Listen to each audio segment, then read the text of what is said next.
Good evening. Oh, come on, you can do better than that. Good evening. Thank you so very much. Good evening, students, faculty, staff, and community partners. My name is Samantha Samrath. I serve as a director for Diversity and College Access Department. And on behalf of the University of Wisconsin-Stevens Point, welcome to Black History Month keynote speaker, Mr. Daryl Davis. Let's give him a hand of applause.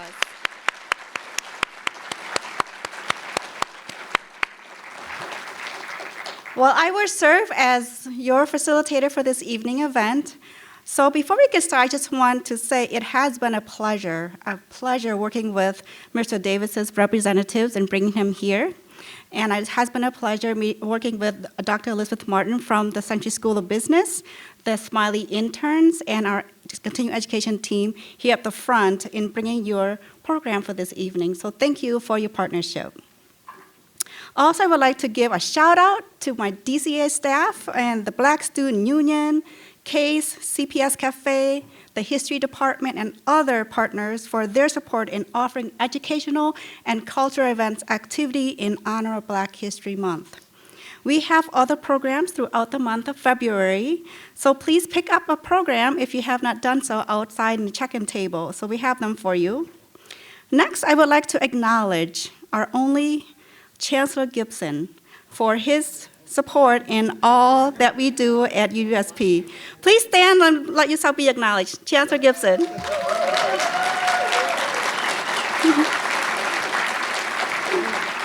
The one and only. I try to be funny, but I guess it doesn't work. Thank you, Chancellor, for hanging there with me here. Finally, I want to say thank you, and thank you so much to the Tommy Thompson Center on Public Leadership from UW-Madison, which funds speaker events across the state to promote local discussion of leadership and policy solutions in Wisconsin and beyond. It is with the Thompson Center support that we are able to live stream this event this evening, connecting us with alumni, other friends and supporters from and beyond Central Wisconsin. Also, we are very honored to have today's event included in the prestigious Thompson Center Speaker Series. So to kick us off for tonight's event, I would like to welcome Dr. Gretel Stock, the Dean of the University College, to give our open remarks. So please help me welcome Dr. Stock.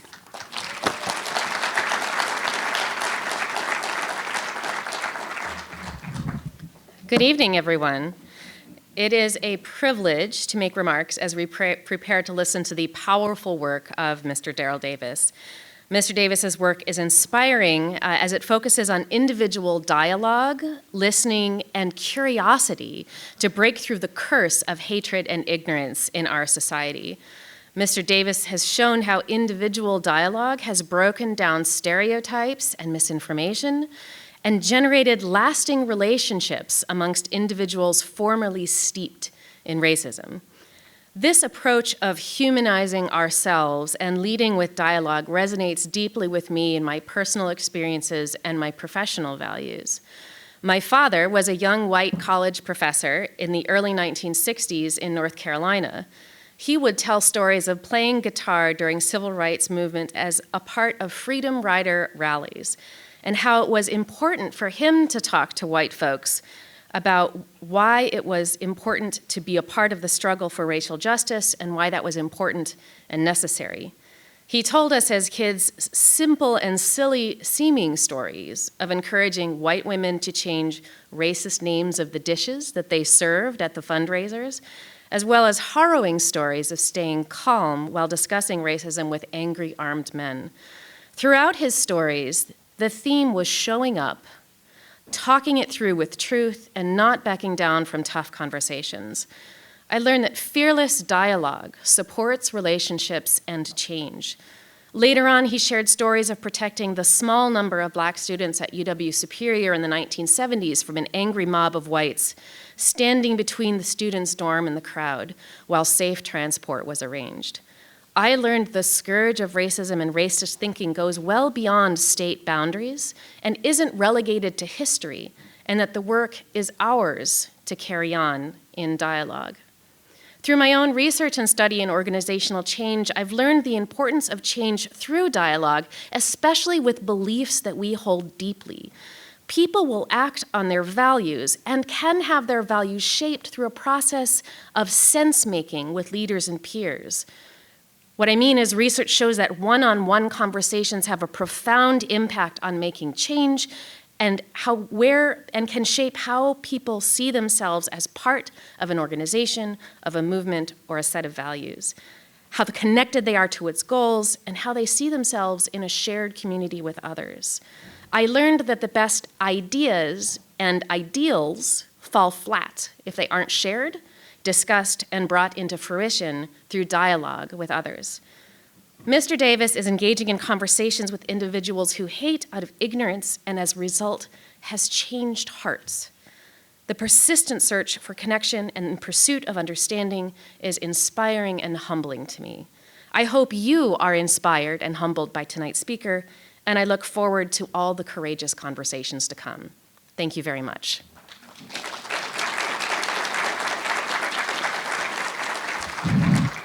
Thank you, Dean Gretel, for your opening remarks. Thank you so much. At this time, I would like to welcome Dr. Marcus Lewis, Associate Lecturer and Ed Program Global Affiliate Scholar and a member of the Ho-Chunk Nation, to give the Indigenous Land Recognition Statement. Please help me welcome Dr. Lewis.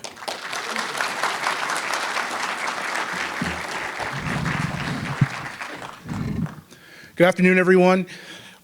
As Sam mentioned, my name is Marcus, and I'm very pleased to be here to provide the land acknowledgement statement.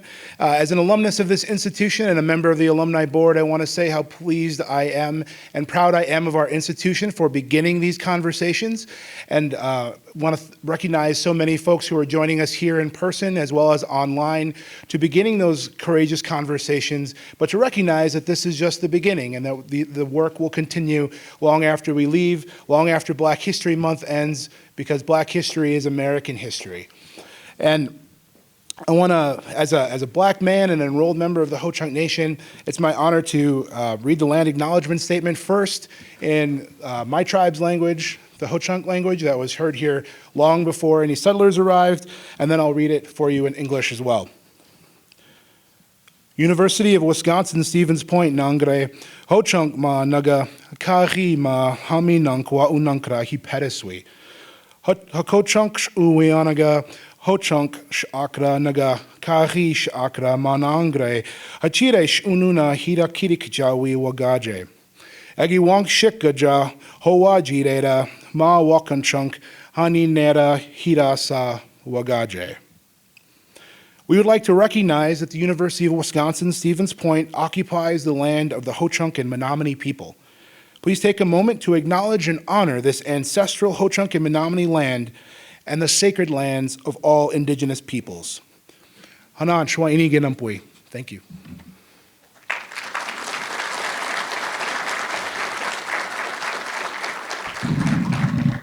Thank you so much, Dr. Lewis. At this time, I would like to welcome Dr. L. Thompson, our Vice Chancellor for Student Affairs, to come up to introduce our keynote speaker. Please help me welcome Dr. Thompson.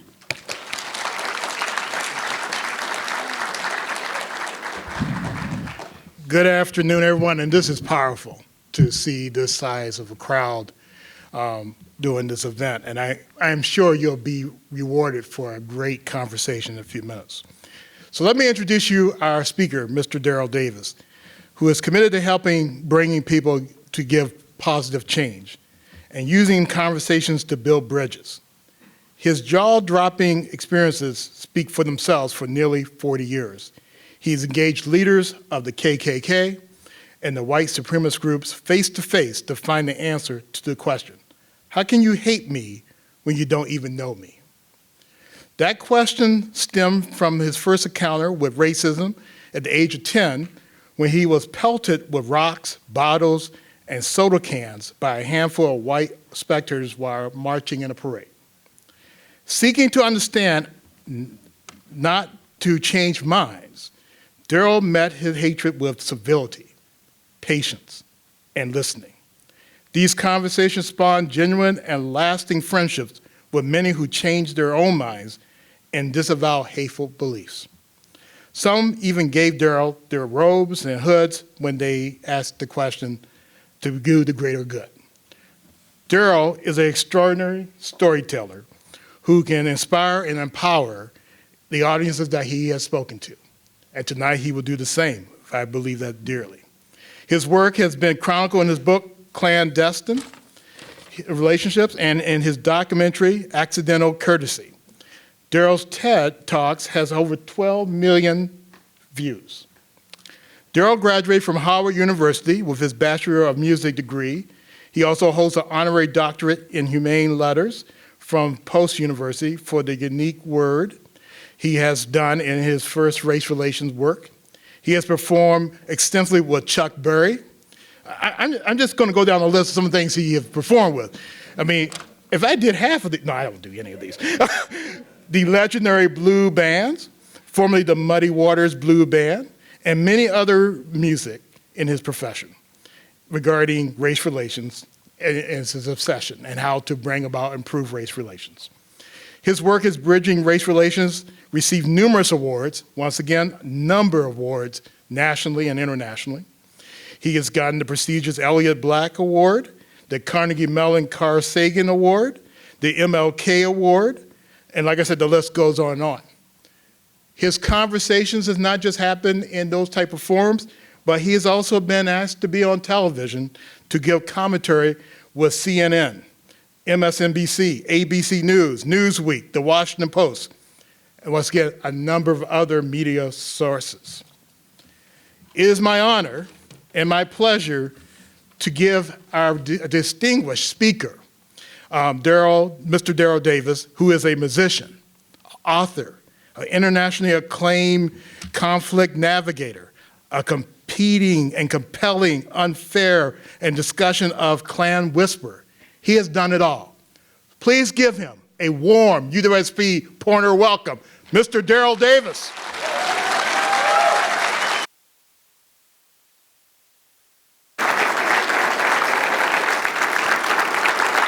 Thank you very much. Appreciate it. It's a real pleasure to be here. Thank you all for coming up. What a wonderful audience we have here. I've been all over Wisconsin, but this is my first time in Stevens Point, and I hope to come back. Thank you. So I'll start by giving you just a little bit of background on myself so you'll understand where I'm coming from and what has led me to do the things that I've done and that I am currently doing as well. First of all, I will be age 65 next month. But let's go back. Yeah, that's what I'm talking about. I made it. Usually I try to say that I'll be celebrating next month the 35th anniversary of my 30th birthday. Yeah. So anyway, let's go back to my childhood. My parents were in the U.S. Foreign Service. And so that means I grew up as an American embassy brat, traveling all around the world, starting at the age of 3 in 1961. I was born in 1958. And my first exposure to school was overseas. How it works is you get assigned to a country for 2 years, and then you come back home here to the States. You're here for a few months, excuse me, perhaps a year if you request it, and then you're back overseas again to another country for 2 years. Back and forth, back and forth. I lived 10 years in Africa. I lived in Europe and many different places. And my first exposure to school was overseas. I did kindergarten, first grade, third grade, fifth grade, seventh grade, all in different countries. And my classes overseas were filled with kids from all over the world. If they had an embassy in where we were assigned, their kids went to the same school. So my classmates, we're talking about the early 1960s, right? My classmates were from Nigeria, Japan, Poland, Russia, France, Germany, Italy, Australia. Anybody who had an embassy there where we were, all of their children went to the same school. Let me just show you, if I may, my second grade class. Now, this is in Addis Ababa, Ethiopia. And I am on this side, in the top row, second grade.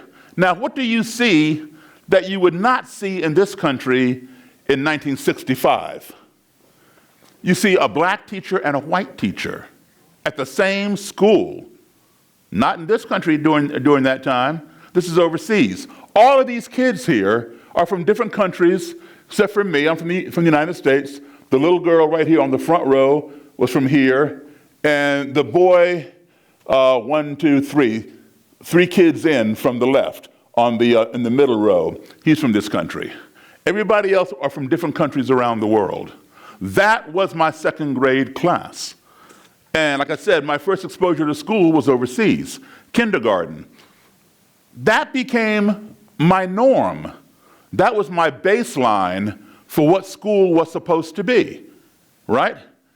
But every time I come home, after my dad's assignment, my mom, my dad, and I would come back here to the States. I'm from Chicago originally, but my parents are from Virginia, Roanoke and Salem, Virginia. My dad was in Chicago. He became one of the first black Secret Service agents in this country before he joined the Foreign Service, and he was assigned to Chicago. But anyway, every time I'd come back home, I would either be in all black or black and white schools, meaning the still segregated or the newly integrated. And just because desegregation was passed by the Supreme Court 4 years before I was born, in 1954, schools did not integrate overnight. It took years and years for schools to integrate, right? So one of the times when I came back here, I was age 10, 1968, in the 4th grade. And I went to a newly integrated school in which I was one of 2 black children in the entire school. Now, this isn't the entire school. This is just 2nd grade, all right? So I'm going to show you my 4th grade class. I was only a black male at the school, and the other black kid was a little girl in 2nd grade. So I rarely saw her except for like at recess or lunchtime. This is my 4th grade class. See if you can find me. Oh, I went the other way? Okay, sorry about that. You found me, huh? There you go. Okay? This is 1968. Now, so you see a difference, don't you? Between what I was first exposed to and then what I would have back home. These are boys you see in the back row with me. Those are my classmates. Those are my friends. In 4th grade, all of my friends were white, except for the little girl, who I really didn't see. Most of my friends were, 4th and 5th graders. But several of those guys in the back row there were members of the Cub Scouts, and they invited me to join. So I joined. I was the only black scout in the area. This is in Belmont, Massachusetts, which is a suburb of Boston. And we had a parade there. Right next door to Belmont is the town of Lexington, Massachusetts. We had a parade along, it was the Cub Scouts, the Boy Scouts, the Girl Scouts, the Brownies, 4-H Club, and some other organizations. It's called Patriots Day. And we march from Lexington to Concord, Massachusetts, to commemorate the ride of Paul Revere. So the streets are blocked off. The sidewalks on either side are lined with nothing but white people, waving and cheering and having a good time, and everybody's smiling. Some people are yelling, the British are coming and all that kind of thing, until we got to a certain point in the parade route when suddenly, boom, I'm getting hit with bottles and soda pop cans by a few people over on the sidewalk. Not everybody was doing this. I would say maybe 4 or 5 people. I remember there being a couple of kids, maybe a year or 2 older than me. I did not know them. And a couple of adults who were throwing things. I assume maybe it was their parents. But it was coming from my right side, over here on the sidewalk. And when it happened, having never had any previous experience with this, I had no precedent for this. I looked to see and I saw these people, throwing things. My first thought was, these people over here, they don't like the Scouts. That's how naive I was. I didn't realize that I was the only Scout getting hit until my den mother, my Cub master, my troop leader all came running back and huddled over me with their bodies and quickly escorted me out of the danger. And I kept asking, why are they doing this? I didn't do anything to them. What did I do? I didn't do anything. And so I'm trying to, figure out, I'm trying to justify why they're doing this. And they wouldn't even answer my question. All they would do is kind of shush me and rush me along tell me, keep moving, everything will be okay. So I kept moving. Well, at the end of the parade, I went back home. My mom and dad, who were not at the march, were putting Band-Aids on me and getting me all cleaned up and asking me, how did you fall down and get all scraped up? And I told them, they thought I tripped on something. And I told them exactly what happened. For the first time in my life, my mother and father sat me down and explained to me what racism was. Now get this, at the age of 10, I had never heard the word racism. I had no clue what they were talking about because that word was not in my sphere. You saw my sphere in the previous picture. I was around people from all over the world, and we all got along. Maybe we didn't look alike, maybe we didn't speak alike, maybe we didn't worship alike, but we all got along. We played together, went to school together, worked together, had slumber parties together, the whole 9 yards. Racism did not exist in my world. So when my parents were telling me this, I did not believe them. Literally, I did not believe them. Because my 10-year-old brain could not process the idea that someone who had never spoken to me, someone who knew absolutely nothing about me, someone who had never even seen me before, would want to inflict pain upon me for no other reason than this, the color of my skin. It made no sense. So I didn't believe my parents. And to further embolden my position, the people over here on the sidewalk who were doing this did not look any different to me than my friends, right? They didn't look any different to me than my friends overseas as well, whether they're my little American friends at the embassy or my little French or Danish or Swedish or Australian or, Italian friends. So my parents had to be wrong. People don't do things like that, especially because of the color of your skin. That's ridiculous. I did not believe my folks. Well, this is 1968, which was a very, very turbulent year in this country for civil rights and things like that. So I quickly learned that my parents were indeed correct. And that fall, we went back overseas, and I returned to what was, I guess in my mind, normalcy. But every time I'd come home, there'd be some kind of incident. So let's move fast forward. I go to high school, I graduate high school, and at that point where when the rock throwing and bottle throwing happened, after I accepted that my parents had told me the truth, which wasn't overnight, trust me, I formed a question in my mind at the age of 10, which was, how can you hate me when you don't even know me? And now for almost the next 55 years, because I'll be 65, like I said, coming up, I've been looking for the answer to that question. As a teenager, I bought books, all kinds of things on black supremacy, white supremacy, anti-Semitism, the Nazis in Germany, the neo-Nazis over here, the Ku Klux Klan.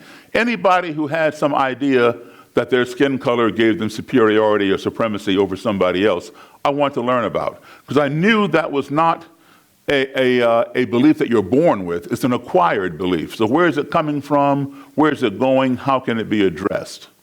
And I have a vast library on that stuff, and I still collect. But I've read all those books, but they didn't answer my question. They all talked about it, but they didn't give me the reason why.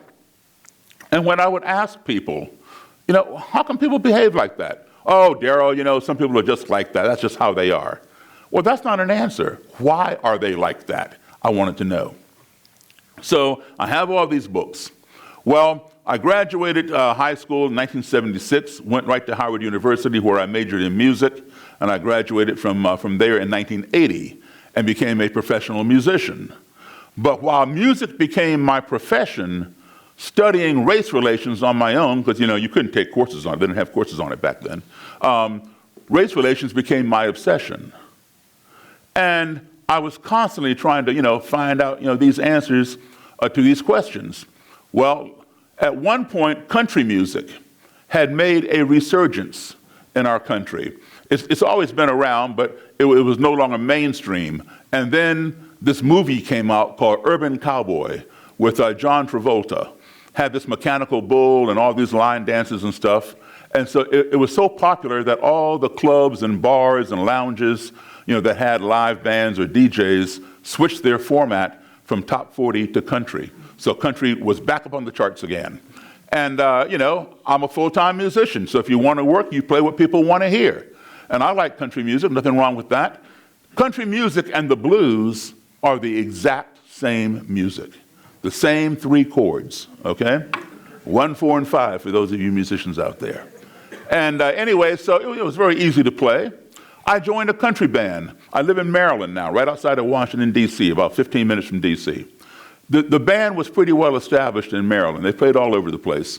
So it was an all-white band. I was the only black guy in the band, and usually the only black guy, wherever we played.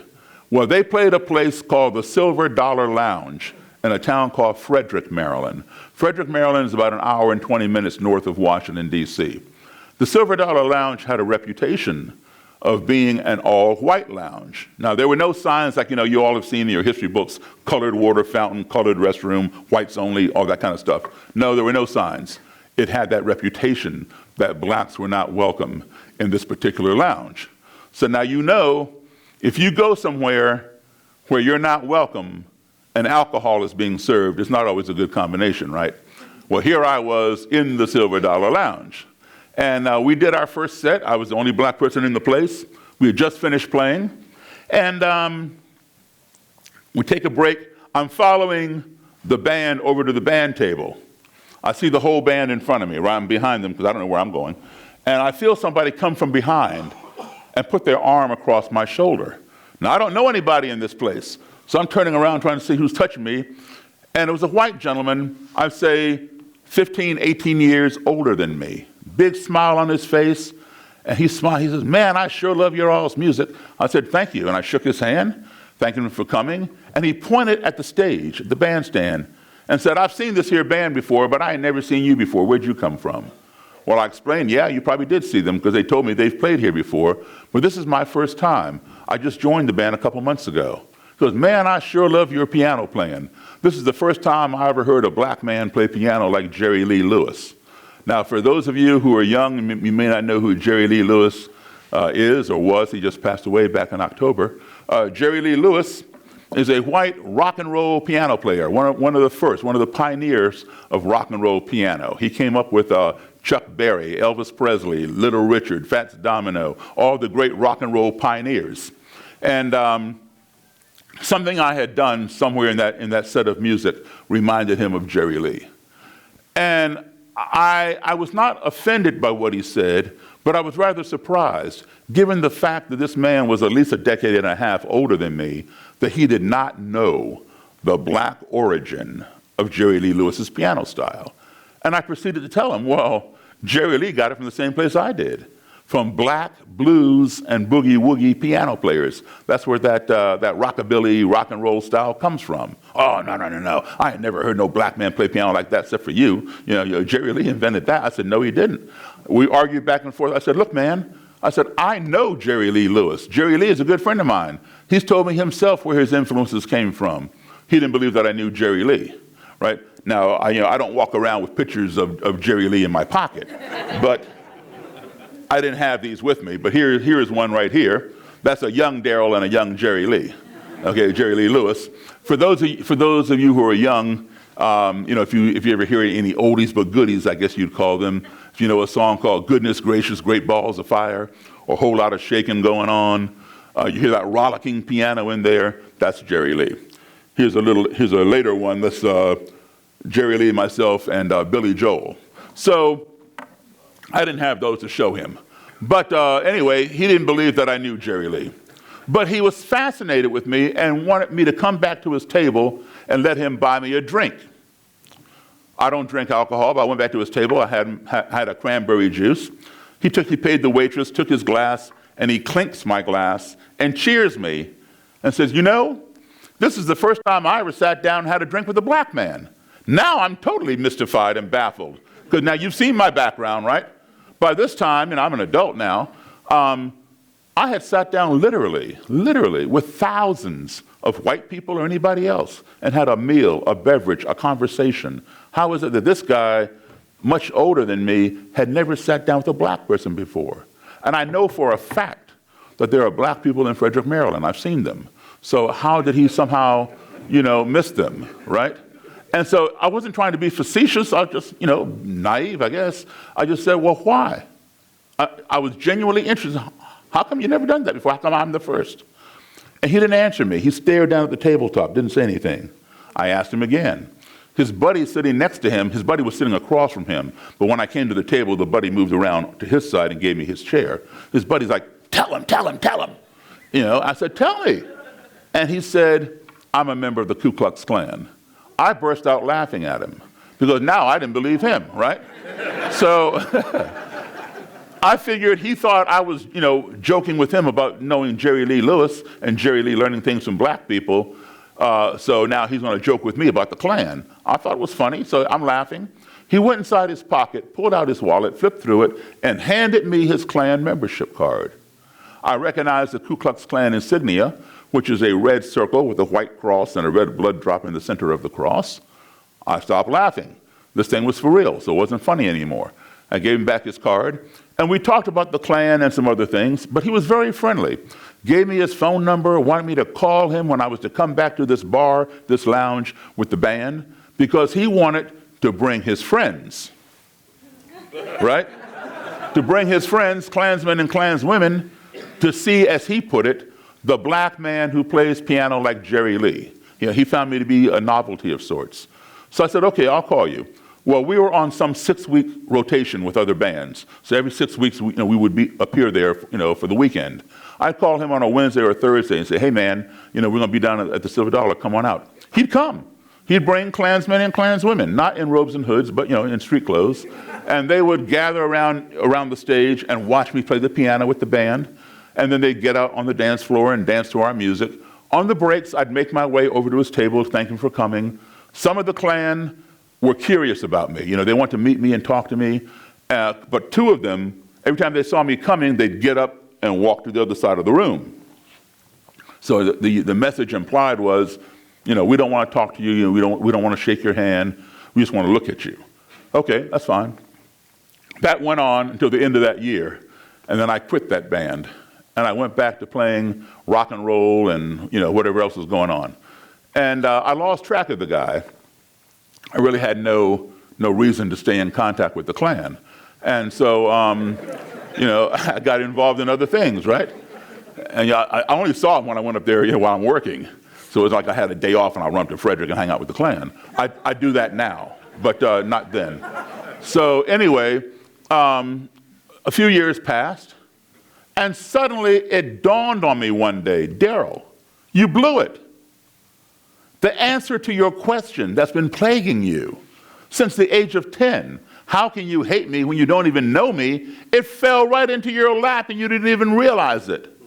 Who better to ask that question of than someone who would go so far as to join an organization that has over 100-year history of practicing hating people who don't look like them and who don't believe as they believe. Get back in contact with that guy. Get him to fix you up with the leader of the Klan here in Maryland and interview him, write a book, and then go up north, go down south, go to the Midwest, go to the West, and interview other Klan leaders and members and write a book, because no book had been written before mine by a black author on the Ku Klux Klan. From the perspective of sitting down face to face and interviewing them. So I decided, that's going to be my mission. Well, I had to dig around because, some years had passed. I found the guy's number. I called it. It had been disconnected. So I had to track him down. And I tracked him down. He didn't have a phone, but he had an address. So there was no way of my letting him know I was going to come over. And so I just showed up at his apartment one night. About 7:30, I said, He opens the door. He goes, Daryl, what are you doing here? And he steps out. He looks up and down the hallway to make sure I didn't bring anybody with me. Well, when he stepped out of his apartment, I stepped in. So he turns around, he comes back in, he goes, what's going on, man? Are you still playing? What's going on? I said, yeah, I'm still playing. But listen, I need to talk to you about the Klan. He says, the Klan? I said, yeah. I said, you're a member, right? And he goes, well, I was. He has since left the Klan. I later found out he got kicked out of the Klan, but that's another story I'll tell you later on. So I said, well, where's all your Klan stuff? He says, my Klan stuff, what do you mean, my robe and hood? I said, yeah. He says, well, they came and got it. I said, what do you mean they came and got it? Don't you own your robe and hood? And then he told me this story, which I later found out to be true. You know, when you join the Klan, if you can afford it, you buy everything outright, your robe and hood and your Klan manual, your book, and all kinds of stuff, and it's yours to keep forever. It's paid off. If you cannot afford it, you can still take the stuff, but you put in extra money every time you pay your dues until it's paid off. Well, apparently he had not paid off his robe and hood, and they repoed it. So anyway, they came and got his robe and hood. But he said when they came to get the robe and hood, he could not find the mask that covered the face. And he had since found it, and he had to return it. I said, well, could I see it? He goes, yeah. He went down the hall, I guess to his bedroom or somewhere, and he returned and handed me this mask. I'm looking at this thing. I said, listen, man, do you know Roger Kelly? Yeah, I know Roger. Roger was my Grand Dragon. Grand Dragon means state leader. Anybody prefixed with the word grand means they're on the state level. Dragon is the top person in the state. Like we would call our state leader the governor. They call theirs the Grand Dragon. A national leader, like we would call the president, is known as the Imperial Wizard. So anyway, so Roger was the Grand Dragon. And he says, yeah, I know Roger. Roger was my Grand Dragon. I said, well, listen, man, I need to interview Mr. Kelly. I need you to introduce me to him. No, Daryl, I can't do that. I begged and pleaded. He would not do it. He was afraid I'd get in trouble. He'd get in trouble for bringing a black man to this Klan leader. And I said, okay. I said, well, listen, you need to return this mask, right? He says, yeah. I said, I'll tell you what. Give me Mr. Kelly's address and phone number, and I'll take it to his house and return it for you. He said, boom, snatched that thing right out of my hand. And said, no way. I begged and pleaded, another 20 minutes. Finally, he consented to giving me Mr. Kelly's address and phone number on the condition that I not tell Mr. Kelly where I got his personal information. I said, okay. And he said, Daryl, do not fool with Roger Kelly. Roger Kelly will kill you. I said, well, that's the whole reason I need to see him. Why would he kill me just because of my skin color? This is what I'm not understanding. I want to sit down and you know, get him to talk to me and understand this thing. Just don't fool with him, Daryl. So anyway, I said, okay. He told me about a place where Roger, you know, would hang out on Saturday nights with the Klan. And he said, you know, you can find him there. It's a public place. I don't guarantee you he'll talk to you, but you know, you're safer to approach him in a public place than go on his property. I said, all right. Well, I did go to that place. I didn't go there on a Saturday. I went there on a Sunday, and he had been there, but he wasn't there then, and so I didn't find him. And so the next day, Monday, my secretary, I gave her name is Mary. I gave Mary Roger Kelly's phone number. Now, I could have called Roger Kelly myself, because I'm the one who had the phone number. But I didn't want to call him because I figured he might pick up in my voice that I'm black and say, no, I'm not talking to you, click. And my whole project would have ended before it ever got started. So Mary is white, or was, well, she's passed away now, but she was white. And I figured, well, if she calls, he will know automatically that the voice on the other end of that phone is a white woman. And he would not suspect that this white woman is calling him, is working for a black man, especially a black man who's writing a book on the Klan, because, you know, they don't exist. So he might, you know, consent to doing the interview. And then, of course, when he sees me, he can figure out I'm black, right? So she says, okay. I said, listen, do not tell Mr. Kelly that I'm black. If he asks, don't lie to him, but don't give him reason to ask. She said, okay. So she called him. He didn't ask. He agreed to do the interview. So we set up the interview. First, he invited us over to his house, and then later on, we set it up to meet at a motel and in a room. And so, you know, we didn't have a room number yet. You told the desk clerk, you know, we'll give him this room number when he comes. So Mary and I got the room, you know, several hours early, and I gave her some money, sent her down the hallway to get soda pop out of the machine, put it in the ice bucket, fill it with ice, get it all cold. I had no idea what Roger Kelly was going to do when he came to my room and saw me. Would he come in and do the interview like he told Mary he would do? Or would he say, I'm not talking to you, and turn around and walk away? Would he attack me? I had no idea. But I knew what I was going to do. And what I was going to do was be hospitable and offer this man a cold beverage, the same way I would offer any of you all a cold beverage if you came to my home, right? So she got it all set up. And the way the room just happened to be, if you people are standing in the hallway, here's a door, and you're looking into the room, you cannot see who's in the room. You have to come in the room, turn to your right, and go around the corner, and there's the room. So until you're halfway in the room, you have no idea who's in that room. I took the little lamp table, took the lamp off, put the table in the most obscure corner of the room. And I had a little black canvas bag beside my chair. In the bag, I put a chair on one side for Mr. Kelly, a chair on this side for me. In the bag, I had a cassette recorder, some blank cassette tapes, and a copy of the Bible. Why did I have the Bible?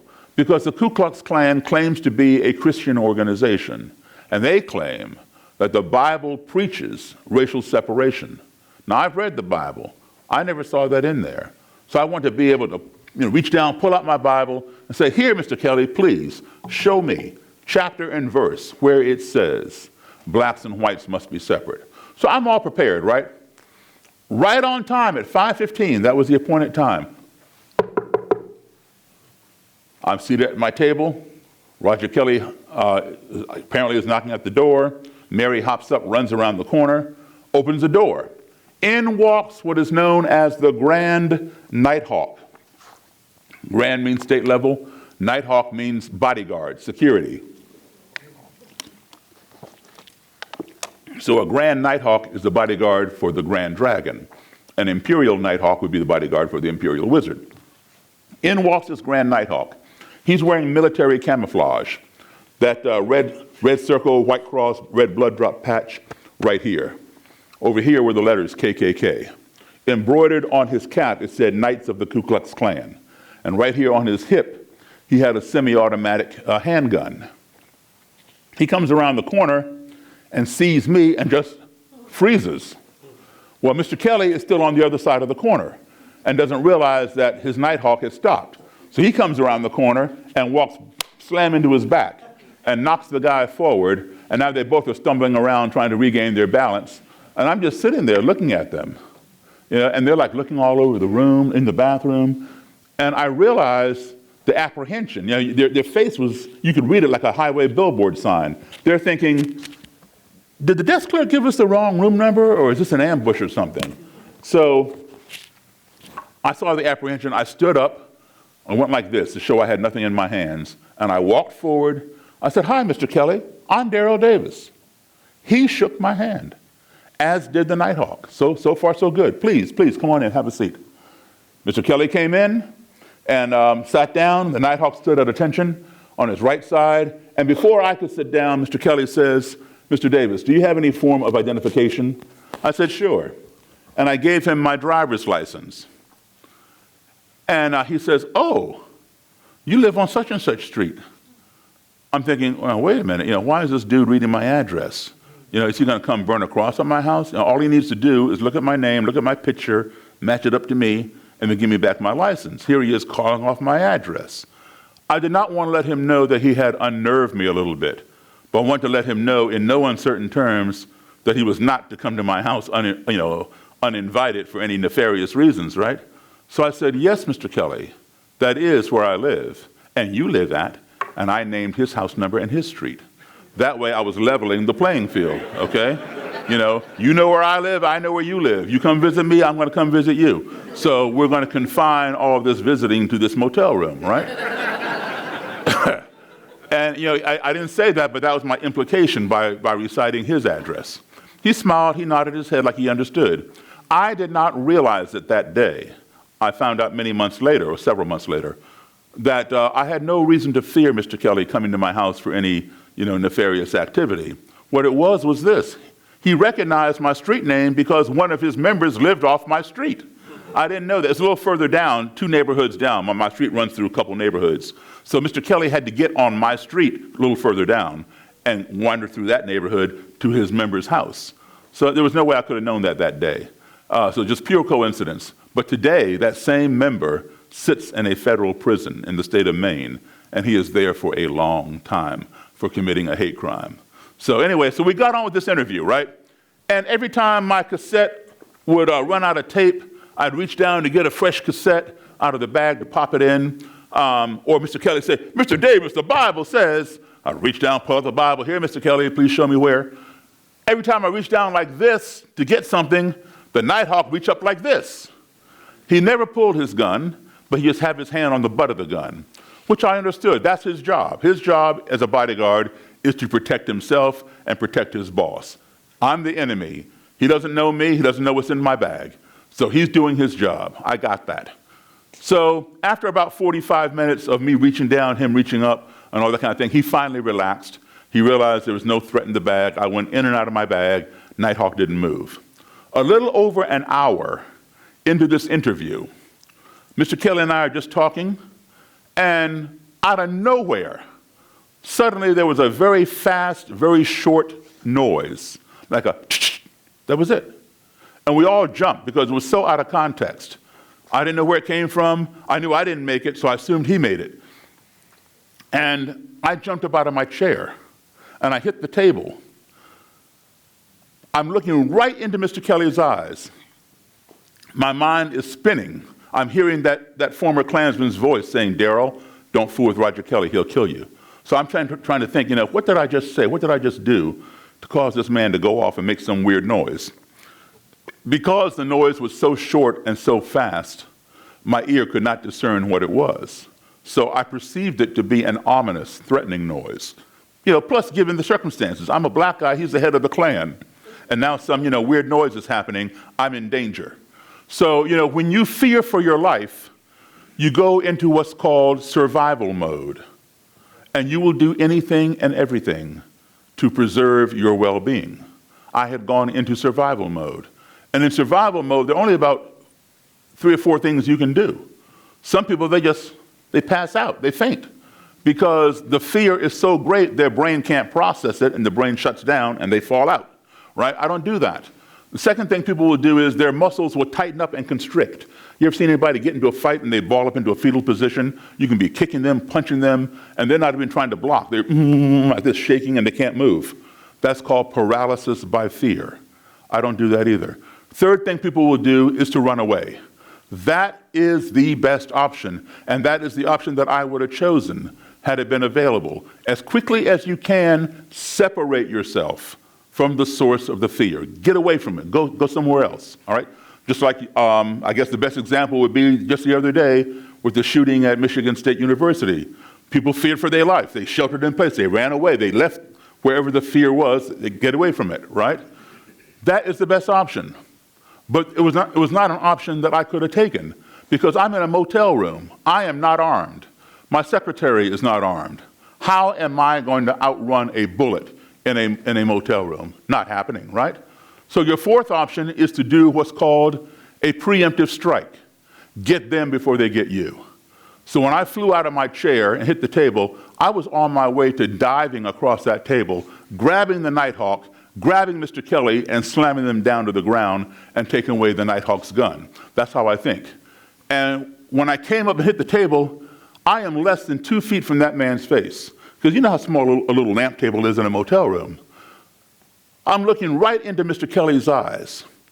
I didn't say one word to him. I knew that he could read my eyes. He could hear my eyes. My eyes were shouting loud and clear. My eyes were saying to him, "What did you just do?" Well, his eyes had fixated on mine. He didn't say a word either, but I could hear his eyes. His eyes were saying to me, "What did you just do?" And the Nighthawk, he's looking at both of us with his hands on his gun like this. "What did either one of y'all just do?" Well, Mary was sitting on top of the dresser to my left because there were no more chairs in the room. And she realized what had happened. And she began explaining it when it happened again. The bucket of ice with the cans of soda was sitting to her left. And the ice had begun melting and the cans were falling down the ice. That was it, right? Somebody almost got shot over a melting ice cube or got pounced on over a melting ice cube. And, but this, we all began laughing when we realized what it was. And then we carried on the conversation. This was a teaching moment. I won't say it was a learning moment, but it was a teaching moment. The learning would come later. The lesson taught is this: all because some foreign, underscore, highlight, circle the word foreign, entity of which we were ignorant, that being the bucket of ice cans of soda. I mean, we knew it was over there, but we'd long forgotten about it. We're so engrossed in conversation, right? All because some foreign entity entered into our little comfort zone via the noise that it made, We became fearful of each other out of that because we were ignorant as to what that noise was. So we feared it. You feared that of which you were ignorant, right? Ignorance breeds fear. If you don't keep that fear in check and address it, that fear will escalate into hatred because we hate the things that frighten us. If you don't check that hatred in turn will escalate into destruction. We want to destroy the things that we hate. Why? Because they frighten us. But guess what? They may have been harmless and we were simply ignorant, as was the case in this particular situation.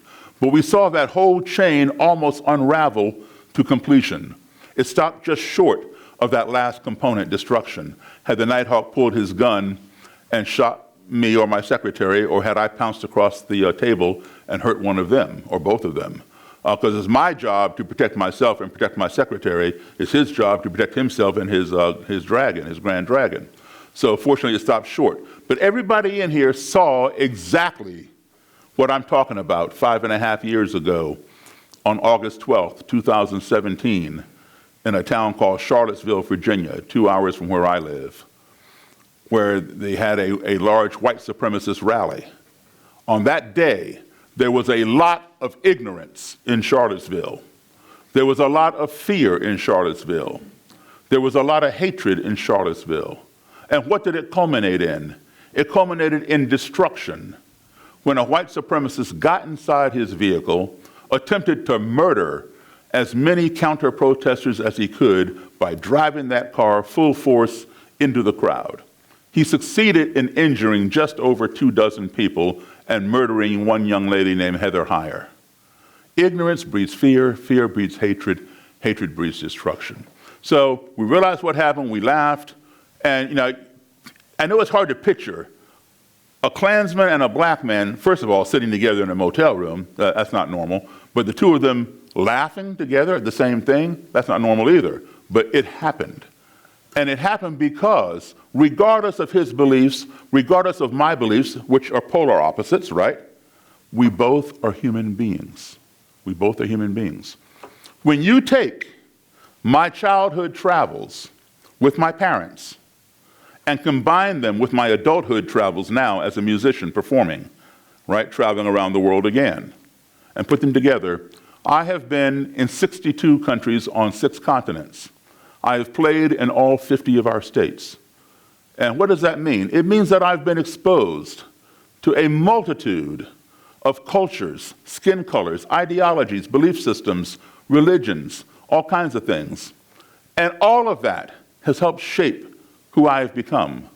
And I can tell you that no matter how far I go from our country, the United States, whether I go right next door to Canada or right next door to Mexico or halfway around the globe, no matter how different somebody may be that I encounter, I always conclude everybody I encounter, no matter where they are, close or far away, are human beings. And as such, as human beings, we all want these 5 core values in our lives. Everybody wants to be loved. Everybody wants to be respected. Everybody wants to be heard. Everybody wants to be treated fairly and truthfully. Everybody wants the same things for their family as we want for our family. And if we can learn to apply those 5 core values, or any of those values, when we find ourselves in an adversarial situation, or in a society or culture in which we are uncomfortable or unfamiliar, I can guarantee you that our navigation of that situation, that culture, that society will be much more smooth and much more positive. And that's how I'm able to navigate my conversations with people who are the polar opposites of me. I am a firm believer that a missed opportunity for dialogue is a missed opportunity for conflict resolution, right? So I began, I interviewed Roger Kelly. I would continue, interviewing him. Even when I'd done with my interviews, I'd call him and say, hey man, I'm playing a show up in your county. Why don't you come out? He'd come out to my gig. He'd bring some other Klan people. He'd bring his Nighthawk, you know. But he'd be there seeing what I do. I interviewed other Klan people all across the country. Some I kept in contact with. Some, you know, didn't want to talk to me. Some wanted to fight me. But those who were cooperative, I would stay in contact with them even after I had completed my interviews. You know, I'd call Mr. Kelly and say, hey, man, you know, let's go out and have dinner. He'd say, okay, I'll meet you. He never wanted me to come to his house, right? He always wanted to meet me somewhere. We'd meet at the park and ride. So I'd get there. He'd already be there with the Nighthawk. Nighthawk get in my back seat, and Kelly would get in my front seat, and we'd ride around and, you know, do what I had to do and then go get something to eat. Now, he'd never done that before, right? But here we are sitting at the same table in a restaurant, sharing mozzarella sticks out of the same basket. It's funny to you, yeah. But think about this. He'd never done that before with somebody outside of his race. We're using the same salt and pepper shaker. We're using the same ketchup bottle, all right? This was an experience for him. All these little steps were increments working on his mind, all right? So I would invite him down to my house. He'd come down to my house. He would sit on my couch. Nighthawk would sit next to him. Sometimes the Nighthawk get bored, right? Pull out the gun and be twirling it on his finger like this while Mr. Kelly and I are talking. This went on for 2 years. The first year, he always had the Nighthawk. The second year, he trusted me enough that he would come down to my house by himself. We would even have lunch or dinner at my dining room table, all right? The second year, now during those 2 years, he never invited me to his house. You know, if I was going to be up in his county, he'd always want to meet me somewhere, and then we'd go together, right? So the second year, he was coming down to my house by himself. At the end of the second year, he got promoted from state leader, Grand Dragon, to national leader, Imperial Wizard. He began inviting me to his home. I'd go to his home, I'd see his Klan den where he'd have his meetings, I'd take pictures, take some more notes from my book. And, you know, and meanwhile, I'm still interviewing other Klan people around the country. And then he began inviting me to Klan rallies, you know? So, you know, what do you do at these things? Well, you know, they are all in their robes and hoods, different colors on the robes, designating their rank. And they have these torches. And there's this big 20 to 30-foot cross that has been wrapped in burlap. The burlap has been soaked in what they call Klan cologne, which is actually diesel fuel or kerosene. And so they all have these torches, and they march clockwise around this cross. Cross is in the middle there, make a big circle. And they keep on marching around with their torches lit. And then one of the leaders will say, either the Grand Dragon or Imperial Wizard will say, Klansmen, halt. And all the Klansmen and Klanswomen will stop like this and say, Klansmen, face the cross. They all turn inward and face the cross. And then he'll say, for my God. And they all repeat, for my God, and they bow. For my race, for my race. For my Klan, for my Klan. White power, white power. Klansmen approach the cross. And they all close in. And now they're standing at the base of the cross. Klansmen light the cross. They take their torches and throw them down at the foot of the cross, and all of a sudden, whoosh, this big cross is aflame. And then they give a few speeches, and then the rally is over. Off to the side are some picnic tables that have, you know, food and beverages, and they go over there, and they leave a few Klansmen around the cross because the thing was going to fall over, and they want to make sure that it doesn't set anything on fire. So let me show you. I've been doing this now for just over 40 years. And this is a picture of a rally in Maryland about 30 years ago when I was a little skinnier and had more hair on my head. The rally is over. You can see the fire on the cross is going out. I asked a Klansman to pose for a picture with me, which he did, and you see the red circle, white cross, blood drop emblem on his robe. And so got that picture there. This one is in Missouri, just over 7 years. Again, the rally is over. There's some Klansmen there watching the cross because it's going to fall over, and everybody else is off to the side eating and, you know, getting soft drinks and whatever else. So what do I do at these things? I engage in conversation. As I told you, I'm a firm believer that a missed opportunity for conversation is a missed opportunity for reconciliation. So I talk to people. This guy that you see I'm facing with the green cross on his mask there, when I came on that rally ground, he threatened me. And to this day, for the last 7 years, I get a Christmas present from him every year. He's now my friend, and he's no longer involved. The guy that you see on the left there, you only see a part of him, he was the imperial wizard of that group. If he had lived another year, he would have been out of the Klan. He and I were becoming very good friends. He had the largest Klan group in this country, but he was murdered. I knew him very well. I knew the murderer very well. I knew his whole family. A very, very tragic story. I went to his funeral, and I participated in his funeral. I played hymns on the piano at the funeral. As a result, the guy who took over after him invited me to speak at one of their rallies in South Dakota. I went to South Dakota and I spoke at one of their rallies, invited me to speak at one of their meetings in Lexington, Kentucky. I went down there and spoke there as well. I told him exactly what I thought. I said, you're dealing in hate. And when you deal in hate, it's going to come back and bite you. You may not know where it's coming from or who's going to perpetrate it upon you. I said, but you saw what happened to Frank. He was dealing in hate. And this is what happens. As a result, not that day, but as a result, a few people out of that particular Klan group began quitting. I began getting robes and hoods in the mail to my P.O. box. Yeah. If you have an adversary, it doesn't have to be about race. In fact, let's just take race off the table for a moment. There are plenty of hot topics out here. Abortion, nuclear weapons, the police, the presidential election, the war in Ukraine, the war in the Middle East, global warming, whatever it is. You're on one side, somebody else is on the other side. Give your adversary a platform. Allow them to air their views. And in doing so, chances are they will reciprocate and allow you to air your views. In that one sentence, we may not agree on everything, but at least he respects me to sit down and listen to me, and I respect him to sit down and listen to him. In that one sentence that he said, he named 3 of those 5 core values I gave you. I told you everybody wants to be loved, they want to be respected, they want to be heard, they want to be treated fairly and truthfully, and they want the same things for their family as you want for yours. He said, I respected him. Okay, that's 1. He said, I sat down and listened to him. That's 2. I allowed him to be heard. And because I respected him and sat down and listened to him, he said that he respected me and sat down and listened to me. That's treating each other fairly. Fairness, being heard, and respect. He named 3 of those core values.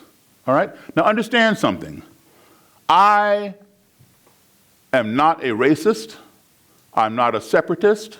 I'm not a supremacist. I'm not a nationalist. I did not respect what Roger Kelly had to say. I'm going to say that again, make it clear. I did not respect what Roger Kelly had to say. I respected his right to say it. Understand the difference, right? As a result, he didn't even realize he's naming off these values that I gave you. As a result of my applying those values that I told you about, that he even recited, over time, every time I see him, I'd apply those values. Over time, that cement that he talked about, that held his ideas together, began to get cracks in it. Because he began thinking about some of the things that I was saying that made more sense than what he was saying. And it just kept cracking, and finally, that cement just crumbled and fell apart. And then some years ago, Roger Kelly quit the Ku Klux Klan and renounced it, okay? And what he did was this. He ran the Klan in 13 states. What he did not hand it over to the second in command. He shut it down. He closed down all his chapters, all right? And when he left the Klan, guess what? He gave me his robe and hood. This is the same robe that you saw him wearing in the video clip. This is the robe of the Imperial Wizard. Okay, and there's that patch. This is the hood. This is the hood. This is the mask. Members who want anonymity, they don't want you to know who they are. They wear this mask and they peep at you through these eyelets. So they see you, you don't see them. If they don't care that their identity is revealed, the mask is attached with 3 snaps and/or Velcro. They simply detach the mask and the face is exposed under the hood. And you saw both types in that video clip, people with their faces covered, people with their faces exposed. Now, I could never have gotten these things without dialogue, without conversation. The most effective weapon, the most effective tool to resolving differences is also the least expensive. It's free. But yet it remains to be the least used. It is the most underused tool. It's called conversation, right? We spend way too much time in this country talking about the other person, talking at the other person, and talking past the other person. Why don't we spend a little bit of time talking with the other person, all right? So I've collected all kinds of, I only brought a few things. I have tons of robes and hoods at home and different things because I've been doing this, like I said, for 41 years. This is a Klan rally banner. When they have their marches and their rallies, they fly these things, these flags, all right? And this next one here came from a neo-Nazi leader, from one of the neo-Nazi groups that I helped get him out of.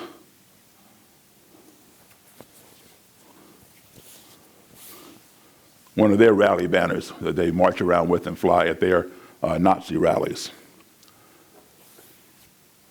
When they give up this stuff, it means they're done. They no longer believe in it. Because I was at one time the enemy. I was the object of their hate, not the object of their affection, right? So when you give this to somebody that you used to hate, it means you're done. Now, I just gave you a quick snapshot of that relationship with Roger Kelly and the Klan rally. Now I'm going to walk you through it step by step, so you'll see the process. And oops, I keep dropping this thing. And let's go back to Charlottesville, 2017, August 12th, at that big rally. Let's take a look here. What's going on there? This black guy has a improvised flamethrower. Somebody threw an aerosol can at him, and he picked it up and lit a match or something and then sprayed the aerosol and created a flamethrower. These guys coming down the steps are trying to beat him with their Confederate battle flag flagpole, all right? The guy you see in the front right there in the white t-shirt and camouflage pants, he is the Grand Dragon of Virginia. All those people are Klansmen. You don't know that because you don't see them in their robes and hoods. I know that because I know each one of those guys, all right? So there's a little conflict going on that day. The Imperial Wizard for this particular group has already come down the stairs. That's a Confederate statue park that they're coming out of right there. The Imperial Wizard, he's about 12 feet ahead of these guys. He'd come down before the guy even lit the match. And he walks over this way. You're going to see him. He's wearing a black bandana, a blue jean vest, and black jeans. You're going to see a puff of mist in the air. That's the aerosol.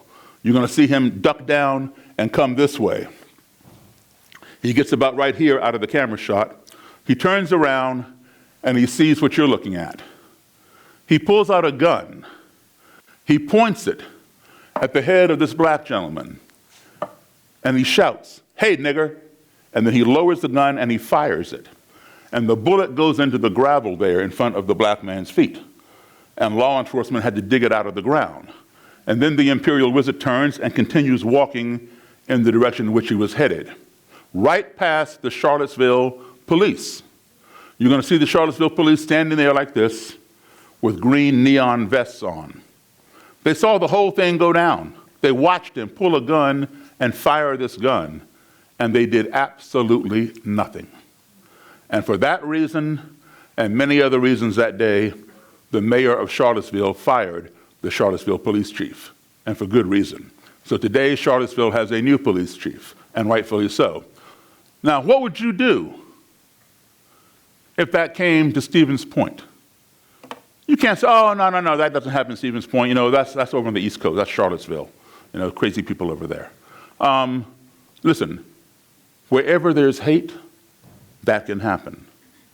right? It doesn't matter if you live in Green Bay, Wausau, Eau Claire, Madison, Milwaukee, Mequon, wherever, it can happen. And let me tell you something else. If you are an American, this is your country. And therefore, every city in your country is also one of your cities. Because this country belongs to you, so does every city in this country. So Charlottesville is your city just as much as Stevens Point is.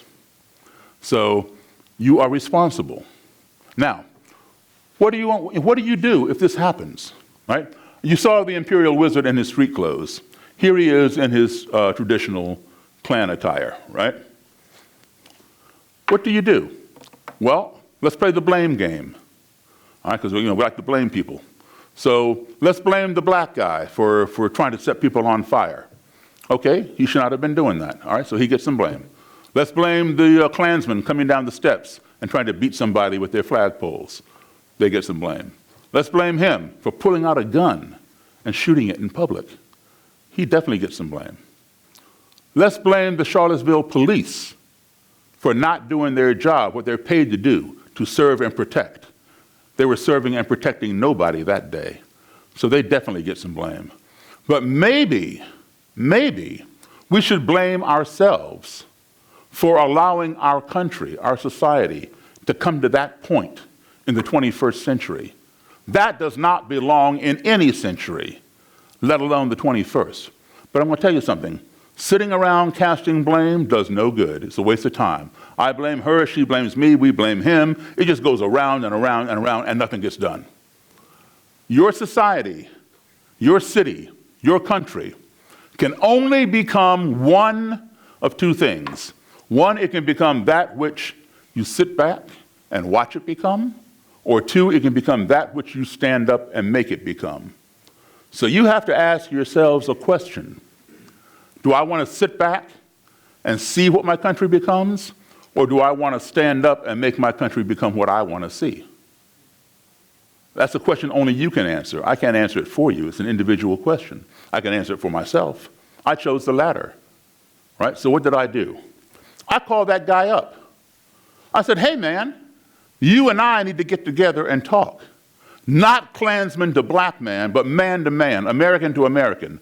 I said, your Confederate history is just as much a part of my history as my black history is a part of yours. It's all American history. You and I, let's get together and explore American history. I talked to him for about 20 minutes on the phone. He finally agreed. We set a date. He gave me directions to his house. I drove an hour and a half to his house by myself, unarmed. I sat in his living room with his Klans lady fiance, KKK stuff all over the walls, Confederate battle flags. I sat on his couch that was covered with a Confederate battle flag blanket. And I listened to him give me a 2-hour lecture on American history, from a Confederate perspective, of course, right? Some things he got right, some things he got wrong. I did not interrupt him, because why? People want to be heard. So I showed him that respect. I just sat back and listened, let him get it all out. I know my history. So when he got done, now it was my turn. First thing I did was I corrected him on the things he got wrong. And then I commended him on the things he got right. But rather than sit there and give him a 2-hour lecture and his fiance on American history, I had a better idea. A new museum opened up in Washington, D.C., called the Smithsonian National Museum of African American History and Culture. And I had a connection there who can get me some tickets. So I said, I have a better idea. Let's set a date.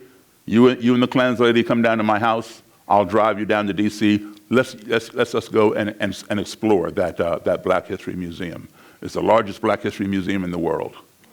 So he agreed. I treated him fair. I showed him that respect. I listened. Now he's going to reciprocate. So we set the date. I got the tickets. They came down to my house. We sat down in my living room, hung out a little bit. I put them in my car, drove them into D.C. to this museum. Here we are, the Klans lady, him, and me, entering the world's largest Black History museum in the world. Notice what he has on his head. Okay? Now, What did we do in this museum? We looked at displays on slavery, on segregation, on Jim Crow, on integration.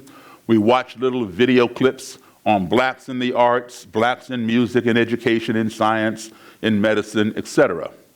Now you notice he's holding his fiancée, right? He loves music. His favorite music artist of all time is Elvis Presley. I love Elvis Presley. I saw Elvis 14 times. I met Elvis Presley twice. I went to Elvis's funeral. But Elvis did not invent rock and roll. My boss invented rock and roll, Chuck Berry. Without Chuck Berry, there would be no Elvis. There would be no Beatles, Rolling Stones, Led Zeppelin, Elton John, Metallica, Jimi Hendrix, you name it. Anybody who plays rock, all of their DNA goes back to Chuck Berry. And he likes Chuck Berry music. Chuck had donated one of his Cadillacs to the museum. I saw it at Chuck's house, but now it sits in the museum, right?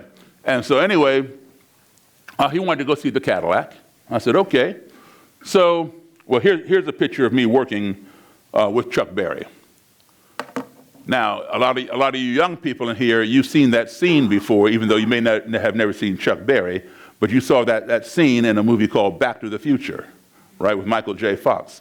That's the real deal right there, okay?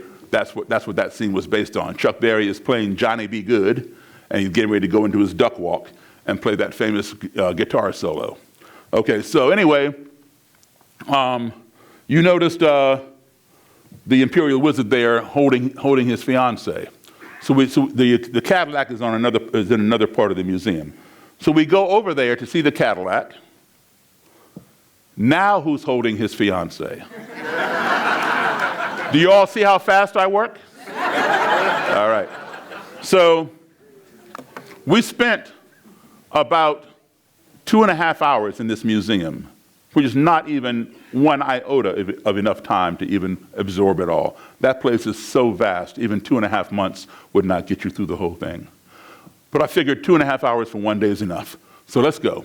So we go outside. I give the Klans lady my cell phone camera, and I walked and stood over next to the marquee out in front of the museum. And I asked the wizard to come over and stand with me and let's take a picture together. This is what he did. Totally unscripted, totally unplanned, totally spontaneous. That does not happen, folks, without dialogue. That does not happen without conversation. That does not happen without applying those 5 core values. All right?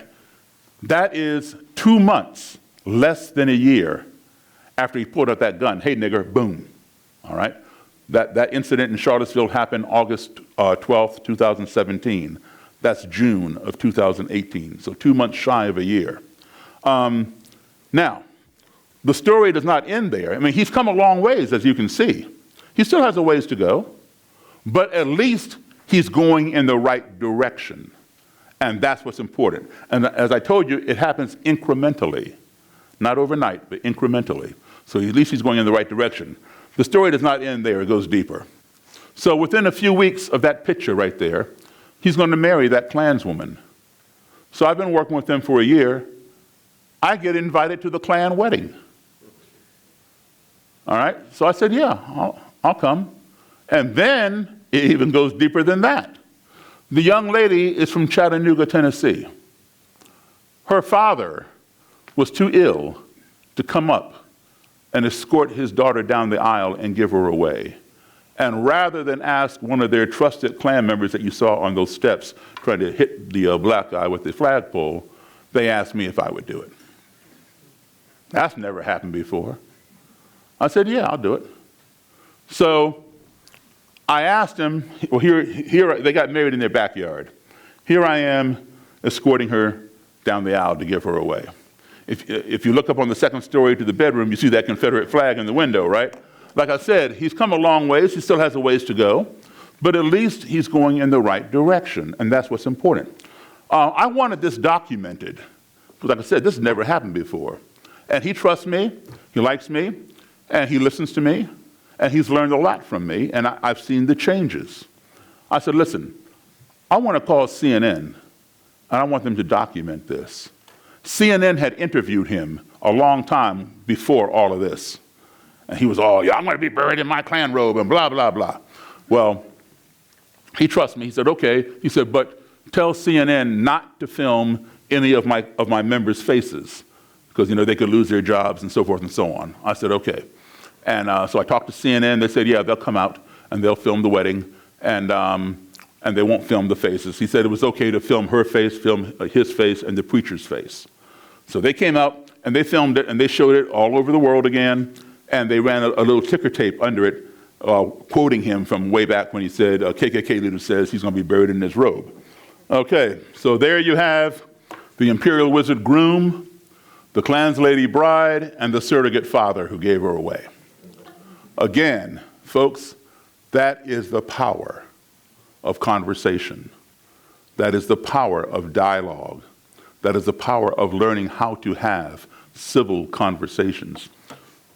When you start, you're at opposite ends. Again, it doesn't matter what the topic is, abortion, race relations, global warming, the vaccine, whatever it is, it's controversial. You're here, they're there.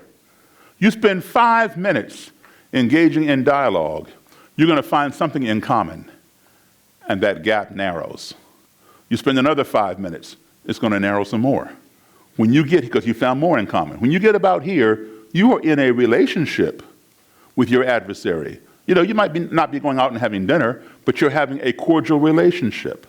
And you keep on talking, you find more in common. And now you're in some kind of a friendship.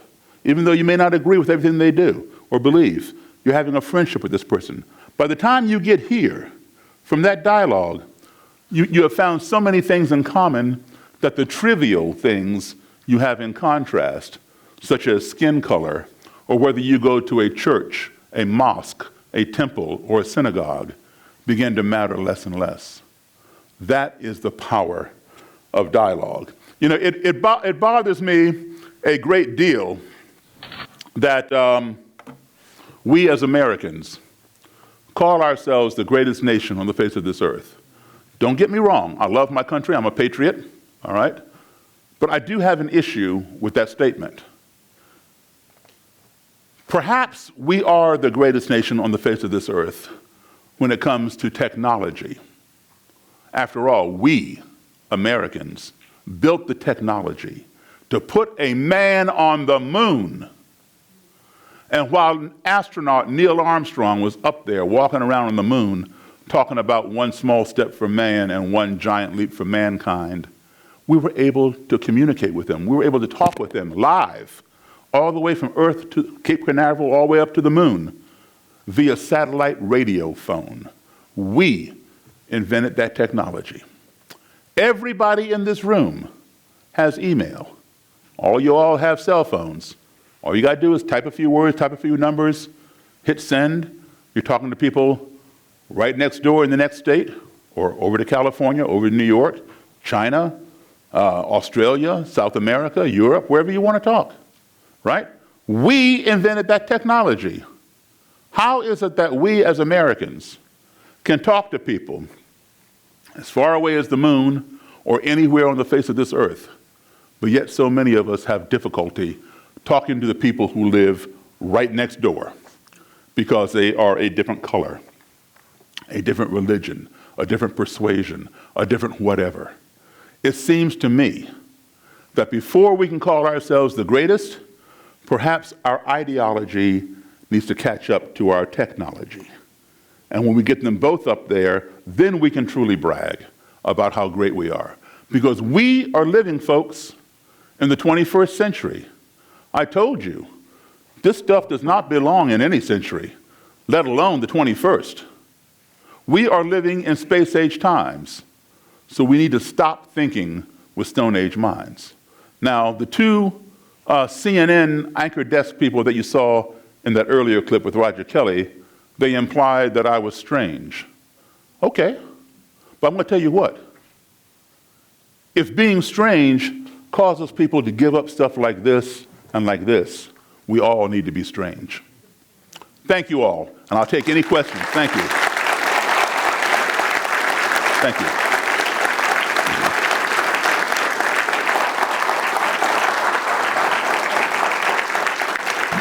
Thank you.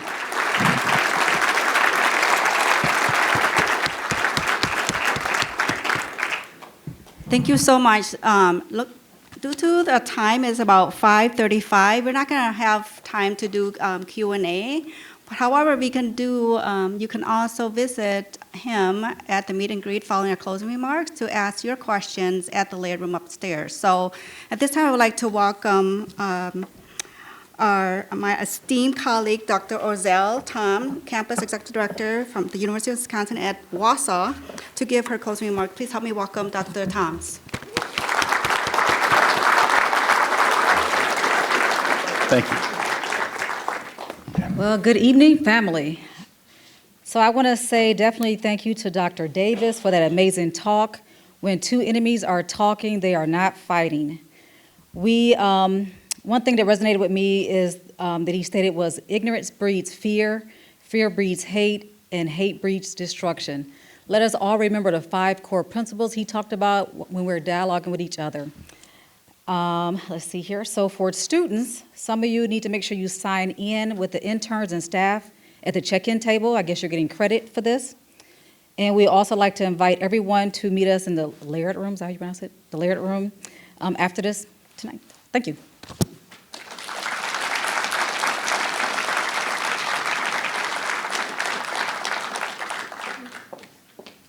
Okay, thank you, everybody. Let's go upstairs in the layered room. We have some refreshment, food, and you can mingle and ask questions with our keynote speaker, Mr. Davis. Thank you very much.